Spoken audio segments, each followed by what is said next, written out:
when Cole was a child, his drug head went wild. He beat Cole a lot, so he got angry thoughts. His mother just stared like a Barbie that's scared. She was uncaring. As a mother, she was failing. The neglect and beatings causing smoldering feelings. His anger burned until he couldn't stop. An innocent boy wronged Cole, and he snapped. BAM! Oh, but that's fierce until he was almost dead. His mother and father caused a lot of his pain, but happiness is something that he could regain. The parole officer Garvey was a very great man. He will bring Cole to the circle as fast as he can. But first he compared Cole's life to a cake and made him eat ingredients he used to bake.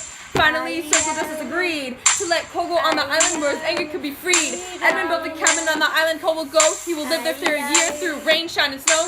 Edwin gave Cole advice on how to stay alive. If you listen to his advice, he would have thrived. Garvey gave Cole a powerful gift. The generations, the towel drift. Many times he saw the spirit bear. He looked at it with a threatening glare. The Cole built the cabin and tried to swim away. He almost killed the spirit bear the very next day. He promised to change, so they sent him away, but he tried to escape, swimming out of the bay. He tried to end the spirit bear's life. He used the spear just like a knife. The joke's on him, it broke 3 of his limbs. Cole violently grabbed the spirit bear and grabbed a tuft of a special hair. He lay on the ground half dead. He could only move his arm and his head. When he saw the sparrows fall, he suddenly realized it all.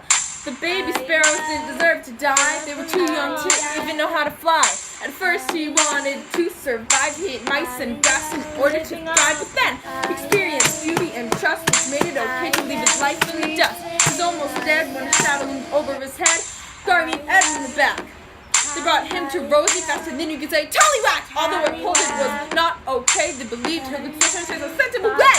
This time was not the same. He bought the supplies with his own chimes. With only one hand, he built the cabin that was strong to stand. Garvey taught Cole that a hot dog was like life. It can be a celebration if you'd like. The right side of the stick is where you belong. However, the left side will remain like carry the rock and soak every day to help his raging anger go away. Whenever he saw the animals prance, he'd circle the fire in a special dance. On the shore, he found a smooth tree trunk. He carried it back to camp with a conch. He carved the animals he knew. His totem story grew and grew. He found that Peter tried to commit suicide. There was nothing that his parents needed to decide. Eventually, they had no other choice. Peter went to the island to gain rejoice. Peter Driscoll did not trust Cole, but he was persistent and taught him how to make a totem pole. When Peter did his mouse dance, he looked weltered. He got upset and ran back to shelter. Eventually, Peter gave in and went with Cole for a morning swim, but it was all a trick.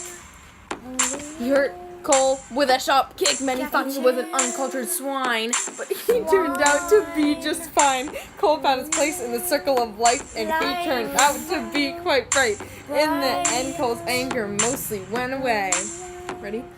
Peter was healing and more forgiving every day.